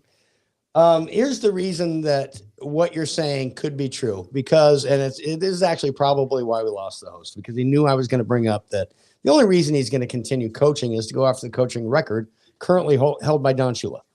And when that happens, number one, he's already one of the greatest. He already is the greatest coach. I mean, regardless of whether you can say, was it him or Brady? You know, it was both. It was both. Yeah. And you don't get one without the other. You really don't. I don't care. Brady went on to do it. He did it first. He went away. And as soon as that happened, not as soon as it happened, pretty close, New England kind of became insignificant without him. Brady went, held Tampa Bay, brought a team that was running, mediocre for years and years and years, and brought them to a Super Bowl win. Brandon, you're right. He did it the way he did it. They weren't that great. But you know what? It did. By the end of the year, he got that team together. And the other part is Brady was a coach on the field. He was, as a quarterback, he can see what's going on and literally call plays as they're getting ready to happen based on what he sees on that defense. That's how good he was. He wasn't as athletic as he's always been. He was smart. He was smart enough to win another Super Bowl and almost smart enough to do it again. Had he had Gronk, I think he might have. But it's easier for a player to pick a team and go, hey, you're right, this team, and then win with them, than a coach to go, let me get 53 guys together and then figure out how to win. I agree. I agree. That's also why I think Bill needs to go to. Hey, I'm going to go join this team. They're good. Then for the arts go, hey, coach, figure this out. And he goes, well, I got salary cap issues. I got players over here. The defense is together. And as good as Belichick is, he's never been an offensive guy, right? He'll get the defense humming. Who he picks to be the offensive coordinator is going to be very key. And so I just don't think handing him the keys to go to any team without knowing that who's going to be running that offense, today's offense. Yeah, it doesn't make sense. But I think that's why Bill wants to go to one of these teams that, even though, a team like Philadelphia or Dallas that lost in the playoffs, but still has the pieces in place that maybe just a few changes here or there. Like Tom, when he chose Tampa Bay, all the things we mentioned, they had a pretty decent O-line. They had a decent defense. They had good wide receivers. It's not like he went to a Tampa Bay team that was just the worst team in the NFL. I don't think Tom is going to take a team where he has to rebuild for 4 or 5 years. I think Bill Belichick only has 2 or 3 or 4 years in him. And he LeBron James did. He invited his people. You know what I mean? Mm-hmm. So how crazy would it be if Bill Belichick took a team and he invited Nick Saban to help coach with him? Dude, that would be crazy. It'd be awesome. But assistant defensive coordinator. I just think the real question is, does Steven Belichick follow Bill or his friend Gerard Mayo there in New England? Does he stay with Mayo? Is Gerard Mayo? I don't know. Do you guys talk about this? Is Gerard Mayo the right choice there? I think so. Yeah, I don't know. I think it's very difficult to follow Bill Belichick. So you bring someone in-house, someone that knows the organization, knows how it runs, and is respected by, I think, the team and the fans there. So the expectations for him will be different than if you brought in someone with a more flashy name and resume. And clearly this was the plan because it was built into his contract that he was going to succeed Bill Belichick. It was, right. Yeah, I did not know that until it actually happened. I haven't seen anything from Bill Belichick that makes me think he'll get an offense humming to give me any more wins than the next guy. So unless he's bringing Tom Brady with him from 2018, I don't know what he'll bring to, if I had the offense perfect and I just needed him to get the defense together, then I'm good. But if I think I'm going to hand him the team and player personnel picking so he can pick guys like Cole Strange in the first round, I don't want a part of it. But just think how great Jerry Jones and Bill Belichick together would be. Just the two of them. I think that's what the NFL needs. They thought that was the old guys club. Jerry says I'm not going to do any of the personnel, but then make sure he gets T.O. on him. And then T.O. has, and then Parcells is there at the press conference calling him the player. The player. So that was epic. Jerry says he stays out of it until he tells Bill, "Hey, I'm going to trade for this guy," and he'll be like, "What? I don't want him." Well, you're taking him. And then you're going to quit. Well, it's no different than Jerry saying, "Oh, we have full confidence in Mike McCarthy, but we're going to evaluate this on a week-to-week basis in the playoffs." Right. What? You go from Bill Belichick not even letting you. He doesn't even let his coordinators talk, and it's so buttoned up over there. To my owner has a weekly radio spot. Oh man, I don't know how that would work. Maybe like Bill, Jerry said this on the radio. I want to talk about this team. Like, I don't think their personalities will work. He doesn't want to hear every press conference what Jerry talks about. Mike did mine answer. Maybe he'll just deflect to Jerry all the time. Maybe he'll take the media attention off of him. He doesn't care. I think Ryan Clark wants this to happen. I'd rather Harbaugh than Bill Belichick. Ryan Clark is all in. He goes, ATL should go after Belichick. It'd be a hell of a match. Ryan Clark tells I think Atlanta. If he, I think hot Atlanta. I think Bill Belichick. Well, again, I think Atlanta is an interesting team because if you look at the pieces they have on offense, other than the quarterback position, they do have some good skill positions there. Their defense has been pretty good. Arthur Smith had them at what, 8 and was it 7 and 10, 3 straight years? Mm-hmm. So they finished 21 and 30 under his tenure. So they're they're to pick a quarterback to put in there. Wait, say it again. Well, you broke up there. He trusts Belichick to pick a quarterback. He's had a chance at picking quarterbacks, and he's given me. But what if he doesn't have to pick him? What if he just gets Justin Fields, presents it to him? And what if he doesn't have to be the general manager? I don't think you go from top dog to being told what to do when you got 6 rings on your finger. But he even said he would stay in New England. He would take less responsibility. So he's already said he's willing to do less. I think Kraft wanted him out. Kraft was none of that. There was no responsibility. None. You got to go. We scored 2 points in the last game. That was the most weirdest press conference. It was cold. You guys were parting ways here. I'll see you later. Parting ways. Yeah, he didn't get fired. They parted ways. Yeah. He goes, hey man, I'm not gonna say you're fired. I respect you enough. We're gonna say part ways. But how do you mutually part ways when the coach the week earlier said, "I'm here to coach the Patriots. I'm under contract." For today. So he's not mutually. It wasn't mutually parted. There was some nice parting words. I just like the fact that Bill cracked a joke and said, "This is many cameras I've seen since Tebow." So maybe Bill will bring Tebow along. So yeah, that's good. So people are into it, especially Ryan Clark. He goes, the Falcons are exploring a bunch of stuff to bring some people on board, but I can see that being a match in Atlanta that would work not only for a coach. The 44-year-old ex-Steeler said, Ryan Clark, he's kind of a dickhead sometimes. As for how possible it would be, after all, the Falcons have interviewed Belichick for their vacant coaching role, while Fields appears to be available via trade in Chicago because they do have the number 1 overall pick, right, through the Carolina Panthers. So they can actually move away from him, and it'd be a good, not a bad thing to do if that's not your guy for the future. I don't think you don't give Bill Belichick Justin Fields. He's not going to develop the kid, and it's not going to make him. If you're going to go get, I think if Bill Belichick goes to Atlanta, then they'll bring probably Russ in there, and they'll bring a veteran in. Where do they? So what happens with Justin Fields? Where should he go? Because they don't want him in Chicago. That's my point. They don't. You know what I mean? Yeah, you're right. Like you'll even getting traded to some. We'll see how the chips may lay. But dude, maybe the Saints or something. I don't know, something like that. They're gonna probably, because they're gonna probably fire everybody out of there. You think Derek Carr's gone? I don't think Derek Carr's gone. Well, if the whole regime's gone, I don't know. I'm just, it could be different on a couple teams. The Commanders or something like that. Okay. But they got the second pick overall, so they might go Drake May. Right. Which is if Russell Wilson leaves, couldn't Justin Fields go to Denver?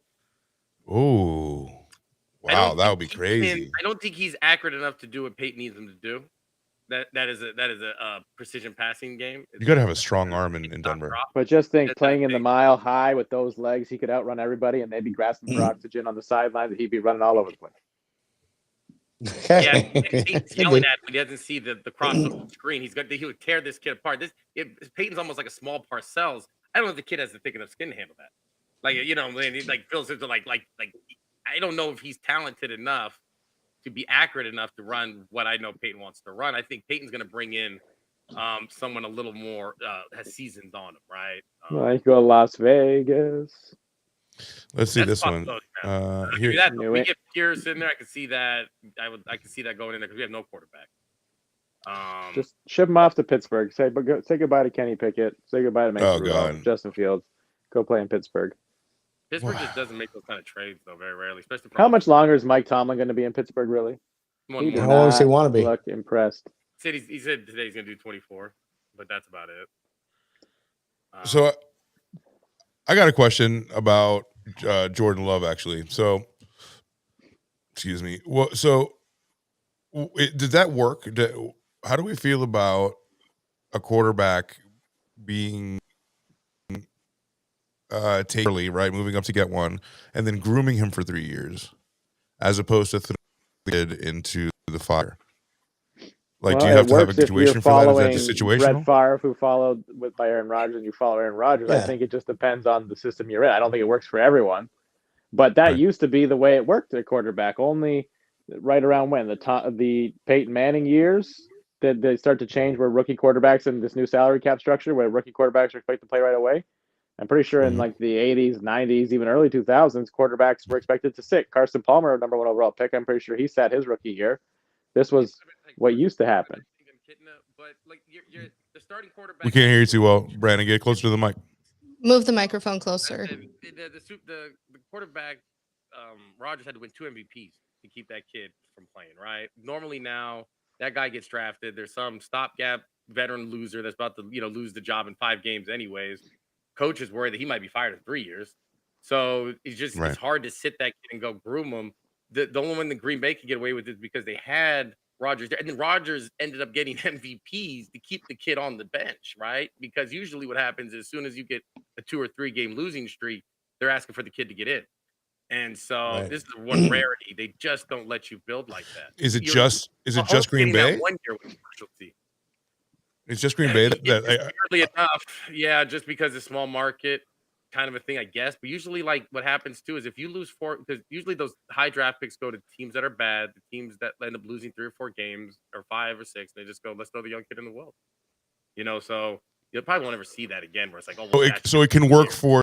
So it can work for say. I think we just have to find out if I think it was like 13 years, if Jordan Love gets traded to the Jets and whoever takes over quarterback then. Right. Now it's rigged for and sure. We need a 4th quarterback. And don't forget, Aaron Rodgers is coming to the team next year, Brandon. And he's got to win 1 Super Bowl. Be a Viking. Unfortunately, I think we're bringing back Kirk Cousins, and I'm like, I'm like, I don't want to bring back Kirk Cousins, but then I look at the quarterbacks out there, and I go, okay, bring back Kirk Cousins. the reason it works in Green Bay, and retreads are terrible out there. It's worked in Green Bay twice though, and literally because they had Aaron Rodgers forever. Before that, it was the same thing with Aaron Rodgers. Brett Favre before that, but Brett Favre was that good of a quarterback that kind of the same thing. All right, now we've got this young guy, but it's still Brett Favre. Not every team has a quarterback like that can stay on top after you draft somebody like that can potentially teach the young kids something when they come in. Huh? And whether they want to teach them directly or not, just look at the mannerisms of Jordan Love. He's throwing off his back foot, off no feet. Like he kind of embodies a bit of that Brett Favre and Aaron Rodgers. Right? I don't know. But the draft he is. It's true. But because that was a 1st-round draft pick on a team that's trying to win now. That's an extra lineman. That's an extra DB. That's something else that could have used them. And then you're telling 4 years from now, he's wide receiver. The team that was there that needed him to be good is all gone, right? And usually the coaching staff with it as well. So but that's an organization that at least is building for sustainability, whereas the other teams are going to make the mistake and then they're going to find themselves in a world of hurt later on. Because they're in Green Bay and they can't get free agents to come out there. And no free agent will ever sign with Green Bay. It's probably the worst free agency. I think that's why that was big surprise was them getting Reggie White and Woodson. And that's the most they've ever gotten from free agency ever in their career, in their whole life. Yeah. So they have to draft. Right. Hey guys, before we get too far, I am running on a battery in my phone. And unfortunately my phone is doing everything tonight because I hooked it up that way.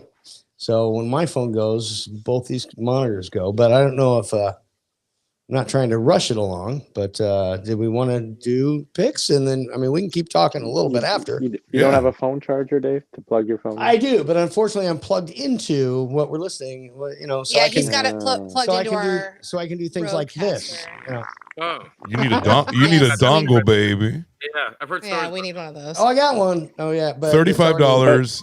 But don't buy your don't buy your dongle from Aaron Rodgers. Apparently, it will disappoint. He sells micro dongles.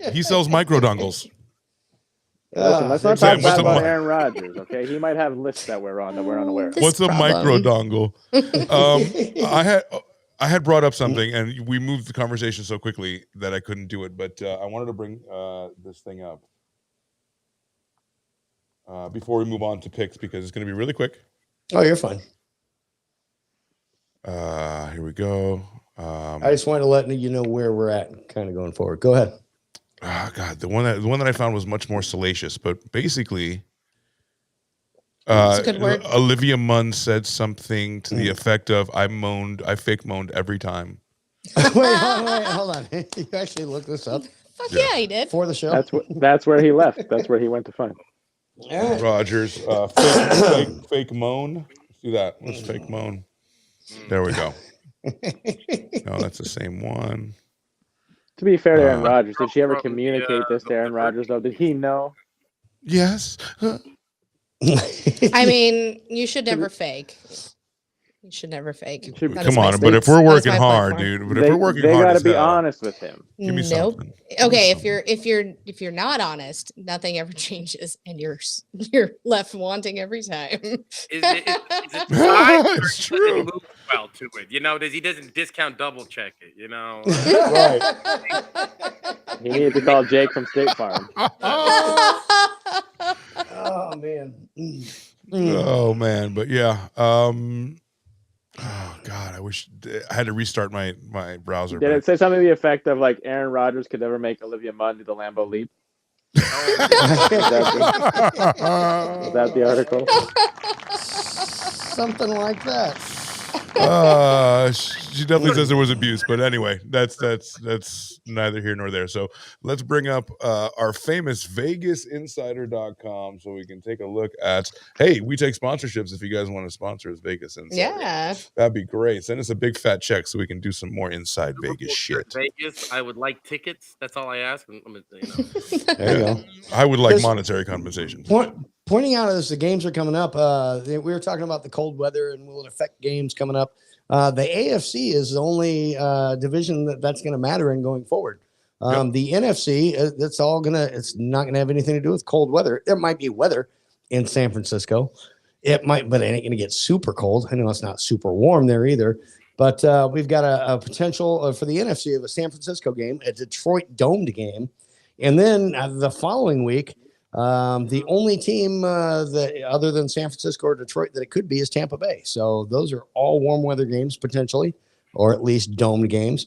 And in the AFC, we've got Baltimore hosting and Buffalo hosting this week. And the only other team that could host the following week would potentially be Kansas City. So, which we haven't talked about at all. The first true road playoff game in the history of Patrick Mahomes' career. Yeah. Oh, I can't wait to see him fall on one of those fucking stupid 27-yard runs that he does, and nobody touches him, and he has all day. And I just want him to break his heart. I want someone to break his heart. Helmet. Hold on. Yeah, I want 5 Taylor Swift pictures where they got to go up there and see how she's doing, at least a minimum, right? Peacock was Listen, speak for yourself. I will see as many Taylor Swift images as I can. Man, they were yes, you will. Yes, you will. Can I root for Taylor Swift the rest of the playoffs? Can we talk about the jacket that she wore to the damn game? Her and the Mahomes jacket that she bought off of Kyle Juszczyk's wife. Crazy. Oh, man. It's like a $20 million jacket or whatever. It's like Kelsey big as fuck. But $20 million jacket? No. It was a lot. It was definitely custom made and it was very puffy and it might have been Did she Balenciaga. buy the one for Brittany Mahomes or did Brittany Mahomes buy the one herself? That's a good question to speculate on. They probably get it given to them and just mention who made it and then right. get it for free. Yeah, because rich people don't pay for their own food or pay for their own clothes on top of everything, right? Until they stay rich. Right.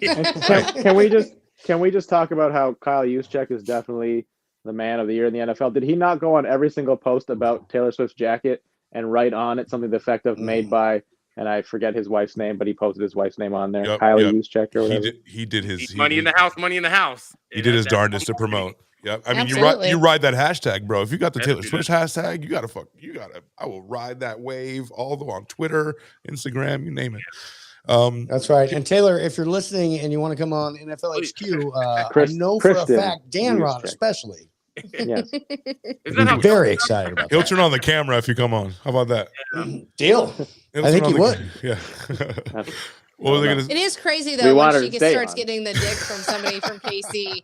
Now she's like, "Oh, KC supporter," but I Oh, mean, she she's really a was an Eagles Midwest fan, girl right? So can I give you my conspiracy? Can I What's your- can I do the tinfoil hat? A Please. CO conspiracy? Yes. So Peacock Mhm. was you had to get Peacock to watch the Dolphins game, the Dolphins Mhm. Kansas City That was game. weird. Okay. I had to pay $6. I immediately canceled right after. Of There's course. no question. In the third quarter, I canceled. And then I realized that $6 doesn't get you ad free. It just gets you fucking access to television. And I'm like, that's not the game. No. Give my $6 back. Yeah, right. So here's my conspiracy. All season, they get these two together, Kansas City, right? Edge them into the playoffs, Yeah. right? Severely hamper our team, make us lose in the week 18, the divisional playoff game for us, really, which felt like a playoff game, and then get 50 to 75 million of her fans to pay $6 to NBC You're Peacock right.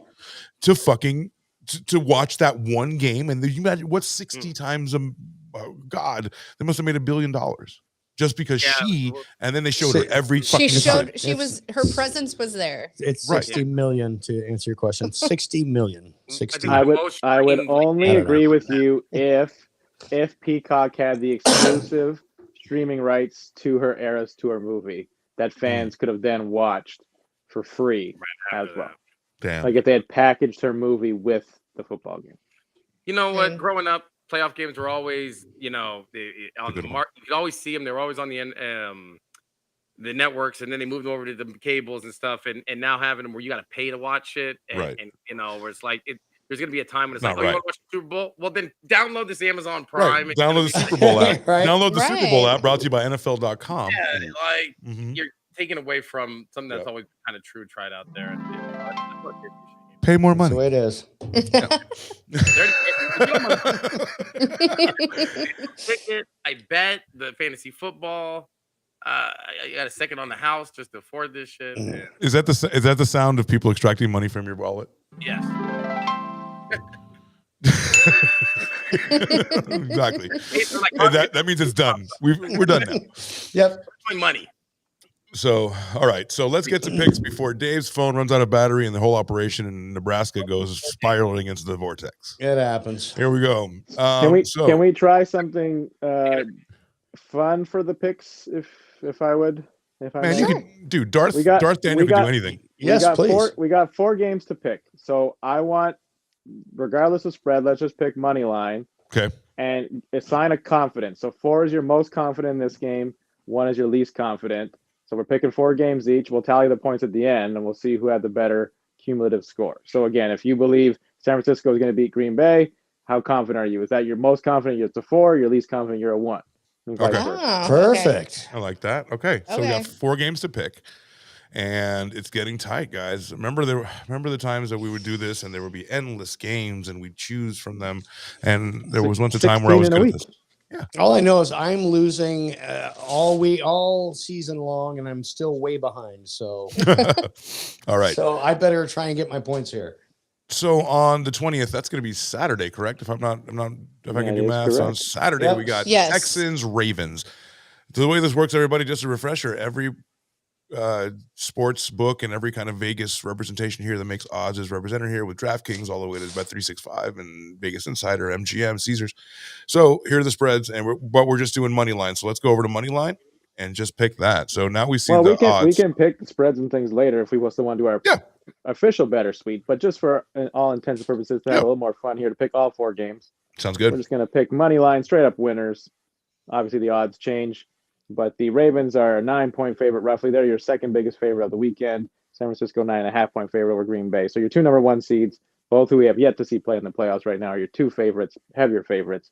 And then your Lions, 6.5-point favorites. The Bills only getting 2.5, depending on where you're looking right now, against the Chiefs in your final divisional round game, which will be 6:30 Eastern, 3:30 Pacific Yep. on Sunday.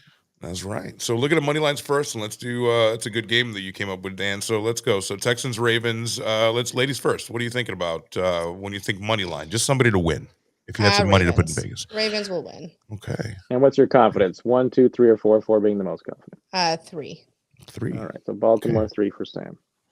Yes. Dave? Okay. David. That specific game. David, like I didn't know if I didn't know if we were going. No, it's good. That one. That's how I get his attention. So we're all going this game first, or are we all Yeah. going Yeah. our 4 game? yeah, first? we're all going. Okay. We're going one game at a time. We'll my do our guy. spreads Perfect. afterwards. Let's. Okay. All right. For this game, Baltimore is going to beat Houston, and that's my 2. That's worth 2 points. It's my third favorite. I've got to I've got to try and come back here. Money somehow. line. Okay. What's your confidence level 1 through 4? Yeah, that's 2. It's a 2. Yep. So, okay, Normally hold it would on. be my 4 Hold on. because I really believe in that. But I'm trying. Maybe I'm misunderstanding the rules No. of this game. Okay. So if I pick the Ravens at 3, sorry, I'm new at this. all good. If I pick No, you're- Ravens at we all 3, are. can I pick somebody? Can I pick somebody else at a 3 confident level, or No. do I have to just okay? So you have Gotcha. 1, 2, or 4. So basically, out of the 3, you're saying you it's got the one, Okay, second two, so most yes, confident. I'll take them at a. No, can I change that because I Yes. wasn't understanding? 4. So you're the most confident that Yes. the Ravens are going to win. Yes. I agree with that, and normally I would say that as well, but I'm trying to go opposite these guys so I can beat them somehow. Okay. So exactly. So you want Baltimore at a 4. I'm gonna pick Baltimore, and I'm gonna make that my worth 2 points. Okay. Got it. Understood. Sorry, I didn't mean to misunderstand. Brandon. Okay, my turn. I'll go Houston 2. Houston with a 2. Okay. So that right in the middle. There's a chance that the CJ Stroud drops 4 touchdowns on him, huh? There It's is. not going to happen. Lamar's only got There one is. playoff win, and a team that would usually win it would have to get him in the secondary. You know, It can happen. flat. Okay. Mark will get something for that offense. I'll go last. Senor Daniel. Okay, I'll go Baltimore 3. Baltimore with a 3. Okay. I am going to go Baltimore 4. All right. There's just no way D'Amico Ryans, as a rookie head coach, goes in and out coaches.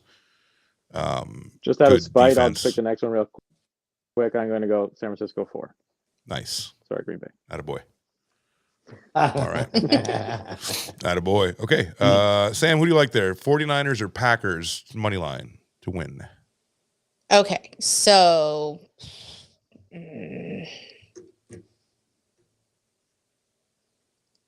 I really want the Packers to win, but Of course you do. but we'll say 49ers. And I said Ravens 4, right? Yep, you did. Yep. We're gonna do 49ers 3. Okay.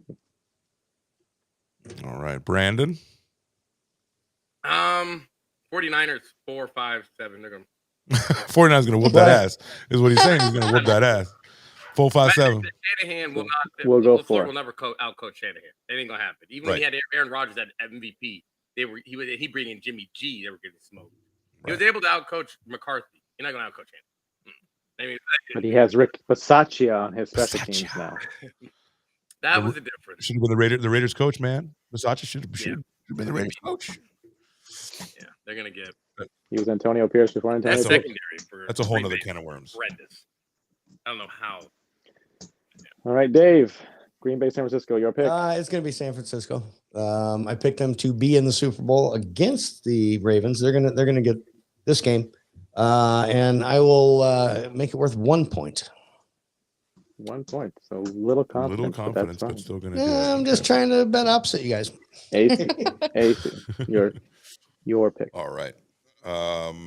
Said my pick? Mm-hmm. Okay. 49ers, and that's going to be a 3 because I have a 3 to play. All right, so now we go to Detroit and Tampa Bay. Tampa Bay. Let's bring them up. So the Lions are favored, meaning for the people who don't bet out there, minus 280 means you got to lay $2.80 to win $1. So they are favored by a bit. So What's a bit? Just out of curiosity. 280. So $2.80 for every dollar. Okay, gotcha. Yep.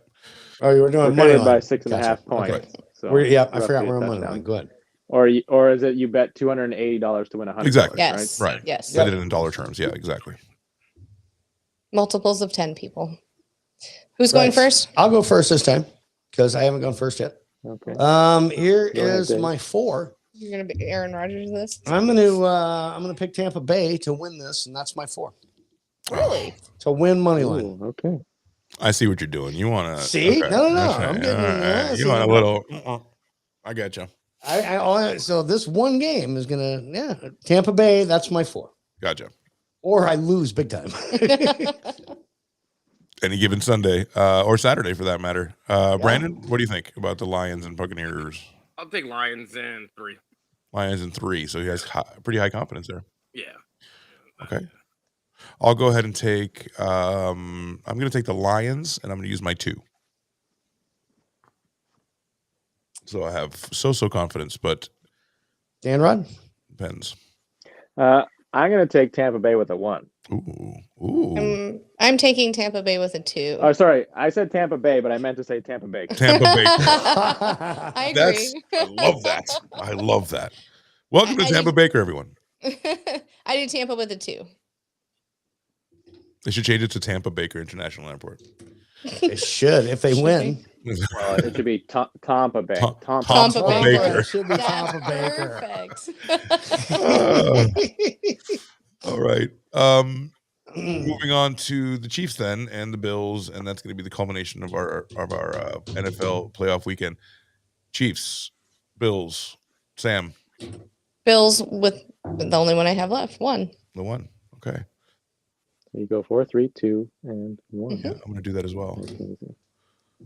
I'll go next. I'll go next. Steve, I'm what are you going to go Chiefs because I just don't like the Bills going this deep into the playoffs. They're going to choke it up hardcore, and it's going to be Chiefs with the 1 I have left. I'm going to say Bills in 1, and so I got San Francisco and Buffalo in the Super Bowl. Mm-hmm. And, it'll be hell of a Super Bowl. San Francisco and Buffalo in the Super Bowl. Is that what you think? Yeah, I haven't even thought about that combination. That's a pretty good combination. it's good, and everybody will enjoy it. Will we? Everyone, yeah. I'm gonna be. You get the Shanahan. You get that monster of a team that's coming together, and then you get Josh Allen finally getting to the Super Bowl. And it will be aesthetically pleasing, for the eyes. Super quarterback versus super team, and I think it kind of makes everybody happy with that. But one's gonna shit the bed, and the other one's not. Yeah, the San Francisco will win, but San Francisco will win the Super Bowl. And we'd like to know what that is. There's no team that's going to beat San Francisco. We're going to need to know that, Sam. So whenever you get a strong feeling about who's going to win these next games, please call me, text me, telegram me. Yes. I need to place that bet. I need fresh eyes and fresh minds here. I get you. So if you're putting something together for those people who are watching in betting terms, right? Since this is getting a little bigger. So if you're putting together a 4-team parlay for this weekend, get out your handy dandy phone if you're in Nevada or New Jersey or something like that where they allow gambling. If not, get on DraftKings. And because I don't have for some fucking reason, Brandon and I don't have DraftKings. Doesn't let us do it here because Nebraska is shitty. Because Nebraska, we have to drive across the river. We have to go over to Iowa to use. When Iowa is better than Nebraska, that's not good. How far away is Iowa then? I mean, they did beat us. How far away? 10 minutes, 15 minutes. Okay, go have breakfast and play some bed. Get out of here. Can you see Iowa from your front door? Almost. On a clear day, I can see Iowa. From where Clear out my front door. yeah. Your cornfield's better than your cornfields? Is that what it is? They have bluffs, so we don't. There you go. All right. See this cornfield? They have 3 All right, well, Dan Rod. Last 2 to pick. I'm going to take Buffalo with my 2 because that's all I have left. And Dave, your last pick is a 3. I'll take Buffalo with my 3 also. All right, you guys writing that down? Josh Allen. Let's do Perfection. All right, so the way it worked out is Dave and I have the same picks, different values. So if all 4 of our teams win, then it doesn't matter your strategy, Dave. If one of them happens to lose, then it could play a factor. Other than that, everyone else is slightly different to an extent. So we could see how this plays out. Darth Dan Rod. But the consensus, 4 Baltimore's, 1 Houston, 5 San Francisco's, 3 Tampa Bay's, 2 Detroit's, and 4 Buffalo's, 1 Kansas City. So and if you're putting together like I was saying, if you're putting together a parlay for those people who don't know what a parlay is, you're just picking those winners. And so, for example, Ravens, 49ers, Lions for myself, and Chiefs. If that all hits, then you're in the money. I would do one if I had a calculator to put one up. I guess I could do it on my phone. and I can tell you guys what that would be. If you give me a moment before we end the show. Oh, Take Purdy over 2 touchdowns throwing, and take, I would say, is David Montgomery at least 1 touchdown rushing. They don't throw the ball when they get inside the red zone. They run it a lot too, so I think he'll pick up a touch. And so I think those are my. And take Baker Mayfield if the prop is anywhere around 8 to 10 rushing yards. Take him over that. Let's talk about that. The way they pressure on the sides. Yep.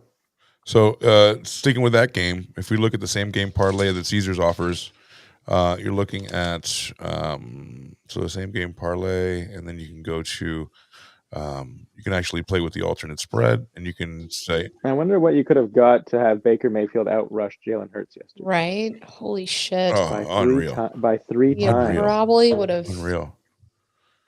Been a millionaire. When the tush push didn't work, that's when you knew the game was over. Right. Well, hold on.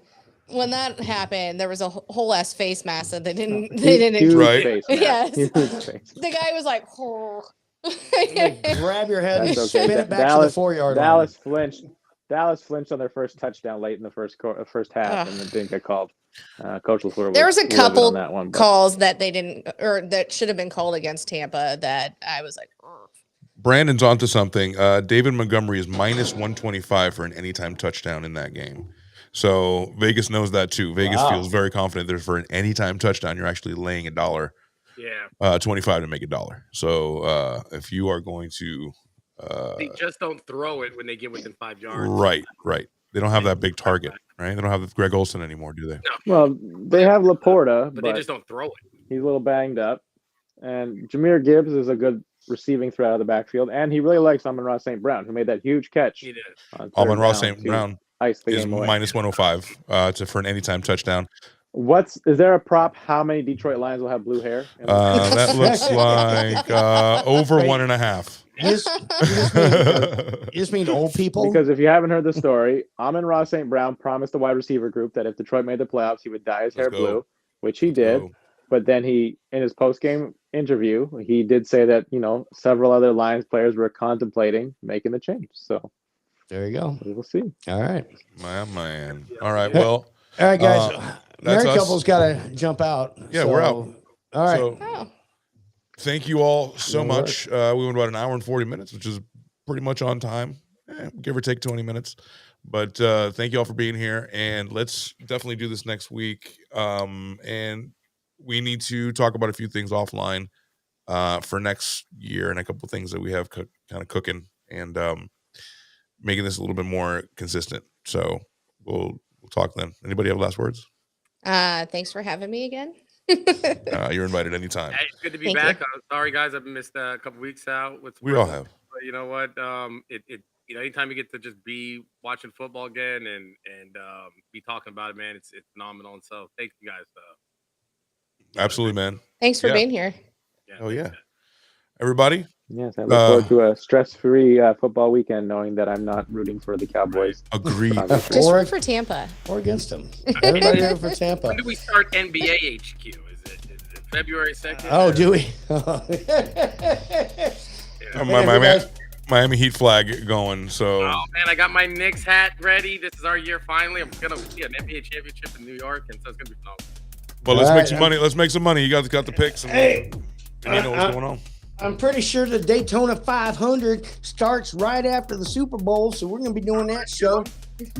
No, we're not. Boy, hey, you guys in Vegas also have Bert Kreischer and Tom Segura in concert, or not in concert, doing a show. I think they added, there's 2 shows there in Vegas at the MGM. So, hell yeah, go see them. They're great. Funny.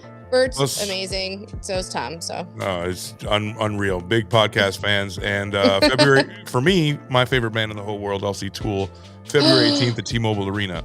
So that's awesome. Yeah. Married Couple podcast coming up tomorrow night with How Was Your Day? Also, AC, we're going to start that other show. We'll discuss that. It's coming soon. Okay, let me lower this music. Hold on a second. All right. Brandon or Dan, if you guys want to be there. Yes. We're doing a new thing where we are joining, and Restream has up to 10 people can join. So that's not an issue. It's controlling the laughter, because we're going to do a new kind of get together stream, and we're going to look at memes that are way too long. And it's called Who's Coming With Me? Who's coming with We're you? all gonna bring just inappropriate shit. Look at it and then show the other people and And just laugh our asses dare off. you not to laugh because you're going to hell. Blind react. We're gonna blind react to some really, really over the We top. have to bring the memes with us, or we're just there to. You can. You choose. You don't have Dealer's to. choice. There's gonna be. I have thousands of them, and they have. So like, you Yeah, can we bring got them, some. Just bring yourself. Yeah. Yeah, I gotta find where they get the memes, but yeah, I'll try. Yeah, to or just bring yourself. Don't worry, we got Reels, plenty of whatever. them. Exactly. We've got them. It'll be You fun. just come and comment, and it'll be fun. Yeah, Yeah, we get to be silly. Yes. yeah. You know what I'm saying? The sillier the better. Hell in a handbasket. And by silly, we mean high as fuck. Got Yeah, pretty much. off legal. Of course. Yeah. Right. Oh, we live in Nevada. Maybe this might be the one time I do a gummy on a show. Let's go. No, and I can't do that. they just double the amount of weed that we can buy in Nevada on January 1st. Now we can We buy can only get 3 ounces. Yeah, we can only get Delta 8 and Delta 9 here, so but it still makes me giggly. Come on So down, boo boo. We're gonna talk about a Las Vegas trip as well. We're gonna Yes. let's get our finances together and open the books and figure out when the next I mean, we thing could is. come for Let's a do it. weekend. Yes. Let's do it. We're good. All right. You don't have to pay for Okay. anything. You know my house is open anyway. Love you Yeah, guys, that's true. and we'll see Love you tomorrow you. for the married couple. Thanks, Brandon, guys. peace. Thanks, guys. Thanks. See you, Brandon. See ya. Thanks, guys. See ya.